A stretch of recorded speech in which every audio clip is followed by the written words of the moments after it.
L'Europe, c'est toujours l'histoire de la paix.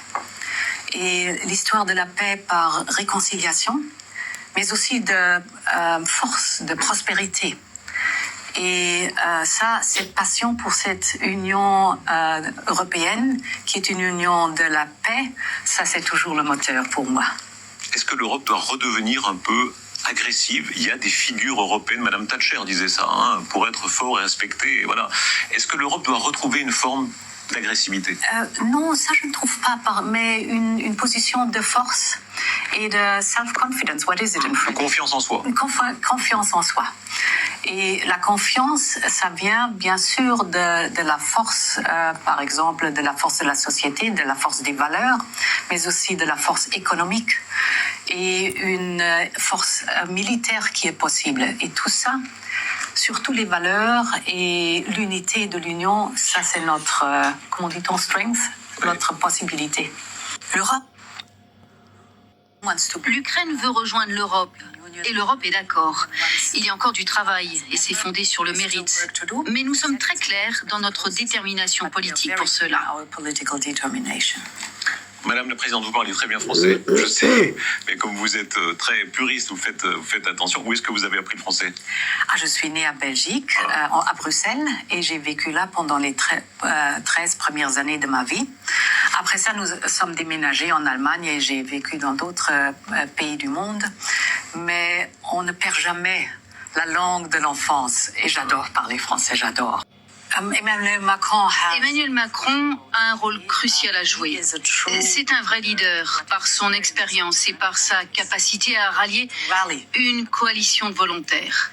Il est un vrai leader avec en toile de fond le fait que les forces armées françaises sont parmi les plus renommées et les plus expérimentées sur divers champs de bataille. Il y a aussi le fait qu'il existe une base industrielle de défense très forte ici en France. Cela le qualifie, de même que ses nombreuses années d'expérience.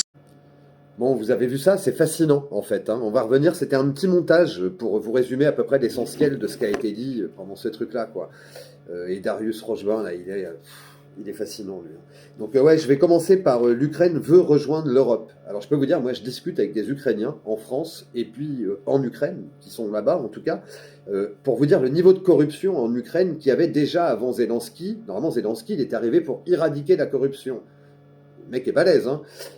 Voilà, et le niveau de corruption actuel en Ukraine, c'est pour vous dire, vous êtes malade, vous voulez aller à l'hôpital, il y a de la corruption. Vous voulez un médecin généraliste et un rendez-vous tous les 2 mois, ou voilà, il y a de la corruption. Vous voulez une place pour votre gamin à la crèche, il y a de la corruption. Voilà, il y a de la corruption à tous les étages. Alors que l'Ukraine veuille rejoindre l'Europe, je peux vous dire que le peuple ukrainien qui est victime de corruption depuis des décennies au point qu'il dit même plus rien, non, ça m'étonnerait fortement qu'ils veuillent rejoindre l'Europe de Bruxelles. Parce que de quoi on parle d'ailleurs, voilà. Donc ils veulent rejoindre l'Europe. Bref, puis elle adore parler français, c'est génial. Et puis on va en venir au plus important. Je vous invite à revenir au début de cette capsule. Pour moi, c'est un passage qui est vraiment important. Déjà, la manière dont elle réécrit l'histoire, parce qu'elle parle de l'Europe historique, de force, de confiance. Mais voilà, de force, il faut être fort, il faut une armée, il faut être solide et machin. Mais on a l'impression qu'elle parle d'une Europe comme si elle en parlait depuis 100 ans, 200 ans, d'une manière historique. Je vous rappelle que cette Europe de Bruxelles, elle a un quart de siècle à peine. Vous voyez ce que je veux dire? Donc, c'est eux, pas pour eux. On n'a pas l'impression, quoi. Voilà. Donc, je trouve que c'est une façon... Pour eux, ils sont pas dans le même scénario. Ils déroulent un narratif, voilà. Mais elle parle pas de la même chose que nous. Quand elle parle de cette Europe, le passé, tout ça, et tout ce qu'on a essayé de nous inculquer, de nous mettre en tête, voilà. En tout cas, franchement, elle est balèze, parce qu'elle est là en toute décontraction, alors qu'ils vont nous prendre le pognon dans les poches pour financer une guerre parce qu'on est en ruine. Entre autres, et puis parce qu'ils veulent pas assumer d'autres choses. Mais franchement, cette fin, je vous invite, elle parle même de Thatcher, quoi. Vous voyez, à l'époque de Thatcher, il n'y avait pas d'Europe de Bruxelles. Vous voyez ce que je veux dire? J'avais oublié de parler de ça. Mais il y a ce côté, voilà, de réécriture de l'histoire. C'est une très vieille famille, du côté de son papa, de sa maman, elle. Je vous invite à étudier les arbres généalogiques. Vous allez voir sur quoi vous allez tomber. C'est fascinant. Donc, voilà, il y a ce truc comme ça, là, c'est historique. Mais alors maintenant, il faut une bête d'armée, parce que l'histoire de l'Europe l'a prouvé, tout ça. Mais là, on est en train de parler de l'Europe de Bruxelles, d'un financement d'une Europe à 27. Voilà. pour ce qu'il en reste, en tout cas, parce qu'il y en a beaucoup qui s'y opposent. Je vais vous faire une capsule sur Macron. Accrochez-vous bien, vous allez voir ce qu'il a déclaré. Donc voilà, je vous invite à vous abonner, c'est important, c'est gratuit. Moi, ça me rapporte rien, hein, un abonné, 1000 abonnés de plus, mais c'est important pour avoir de la visibilité.